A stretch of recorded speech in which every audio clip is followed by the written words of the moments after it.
Man, I love that music. I don't know where they get it from, but we have Steve, our engineer, dancing on the desk in there. He's grooving on the music. We appreciate him coming in and covering for Brian, who's off today. And if you're out there, Brian, a shout out to you, buddy.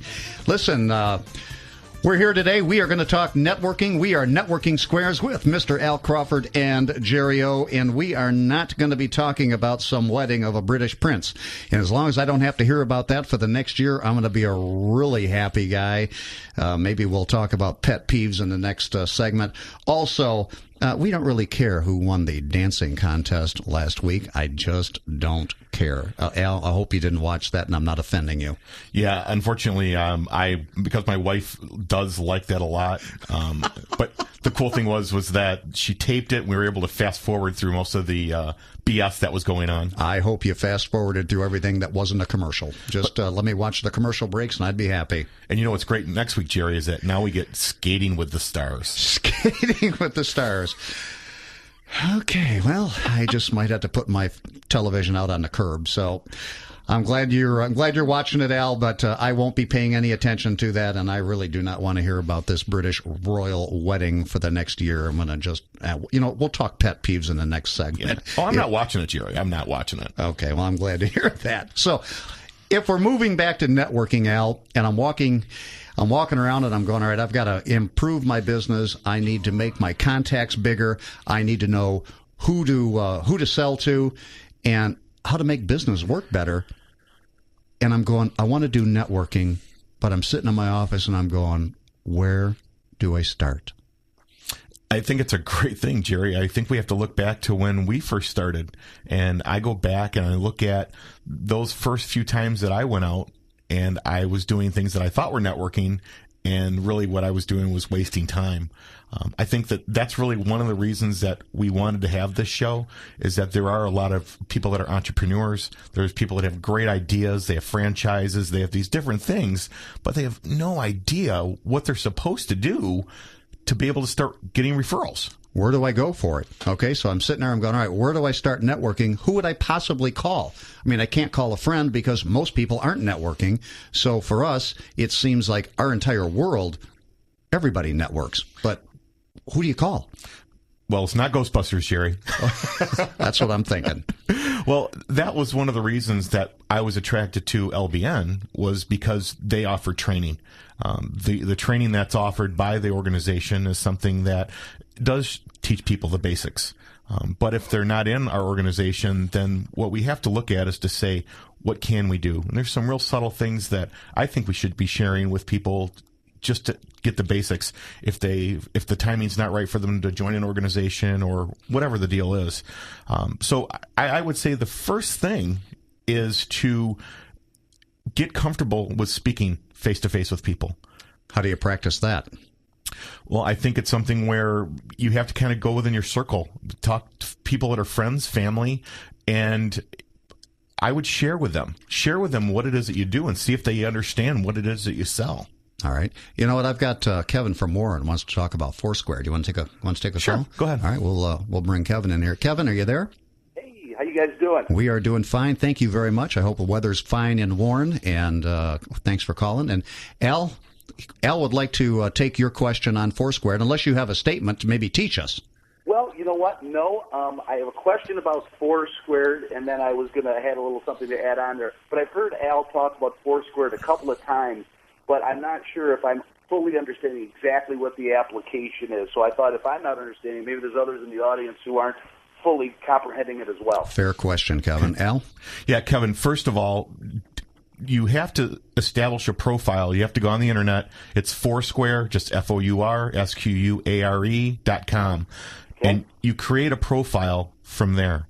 Then what happens is when you are filling that profile out, you're able to put a special, a sale, a deal, whatever you want. It's something that's interchangeable. And then what it'll actually do is it'll reach out to your friends that you have either on Facebook or Twitter, and you can actually friend those people as well. Huh. Now, what happens is that with your location, with your business, that's where you put that location. And now what happens is that, so when you get to your location, you go on your smartphone, and what you'll do is you'll check in. And what it's going to do is it'll post either on Facebook or on Twitter or both where you are. It's going to say, this is the location that you're at.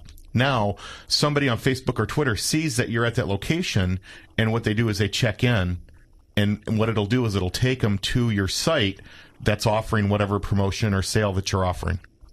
Interesting. Very interesting. So it'll go both ways. You can either get deals or give deals. Correct. And I know that, like Chili's, for example, Chili's has a thing right now that you get like a free appetizer or free nacho chips.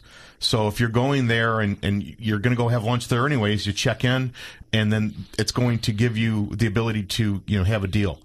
I know that I've done that for LBN, is that when I'm at our corporate office, I check in that I'm there, and then I have a deal on membership. So it's something where you can do that, and it's a free ad for your business or businesses that you frequent. Does that help? Awesome. Yeah, that's great. I'm going to check it out now that I know a little bit more about it. That's very, very helpful. The other thing I wanted to expand upon, I love your topic tonight, where you're going as far as telling people in your sphere of influence about what your business is and what you're doing.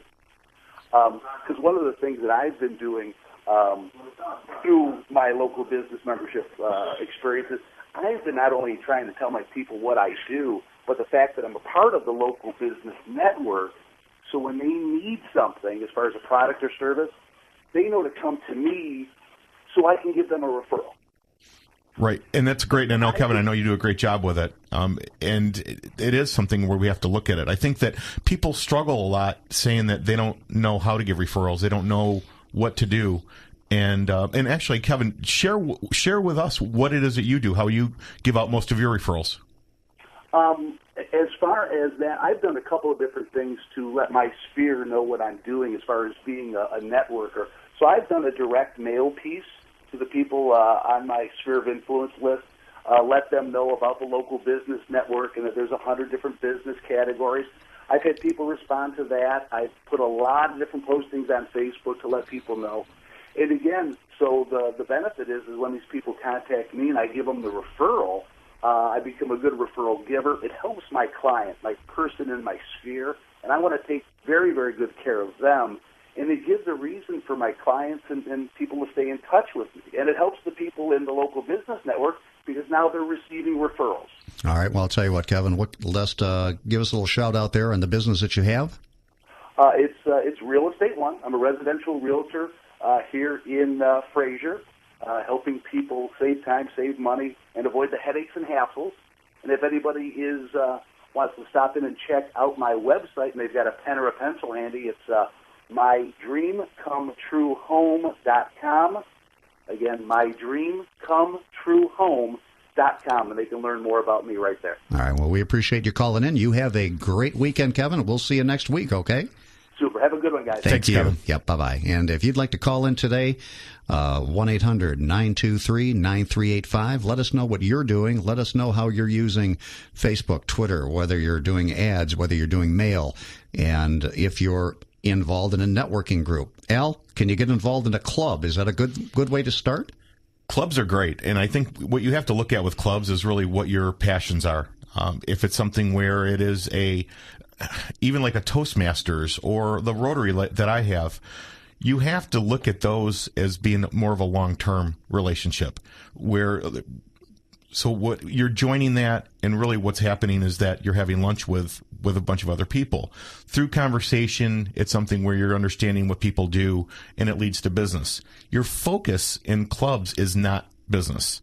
It's the club. It's the charity. It's whatever it is that you're promoting in that. But obviously, it's a sphere of people that are, in most cases, very influential, very powerful people in their community who are very well connected. And to get involved with a group like that is great to give, but it's also a great thing from a relationship standpoint. So is there much difference between, you're talking the Rotary and some of these other service-oriented clubs, is there a difference now between that and belonging to, say, a chamber? Sure. I think there is, because what happens is a chamber is supporting the city. It's more based on the city, and it's what the city can bring to it. And depending upon the chamber, will dictate as to how involved they are in networking. Some chambers are very heavily involved. Some are not at all.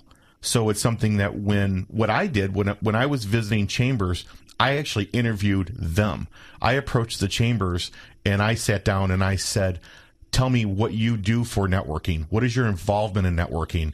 And make sure that before you make that commitment to that chamber, that they're going to offer what the things are that you wanted. I found that through 10 that I actually talked to, there were only 3 or 4 that actually had what I was looking for. Now, being involved in Local Business Network, we have associate memberships with how many chambers, do you know? I believe it's 25. So 25 chambers in the Southeast Michigan area that we have an affiliation with. So being involved in Local Business Network, you have access to all of the people in those chambers. Is that correct? That's correct. And one of the reasons that a lot of these chambers are involved is because they don't really have a big presence from the networking standpoint, and they want that support. And that's really what we try to provide to those smaller chambers, is having an avenue for people who want to get involved in networking, that they can come across and join us, and we support them at the same time. There's a big difference between the chambers, and there's a big difference between belonging to a networking group. Your chamber, obviously, again, is your local area, your business, your the people right in your community, and the networking aspect could be the entire Southeast Michigan area. So you need both, and that's what Al and I have talked about. I don't think you can do it with one. I think you need to get involved with both of them to make it to use all your tools. I agree. And in our next segment, we will visit that a little bit more, Jerry. Yeah, let's talk about the holiday parties and how you have to network for holiday parties. We are Networking Squared. Al and Jerry O want to thank you for tuning in today.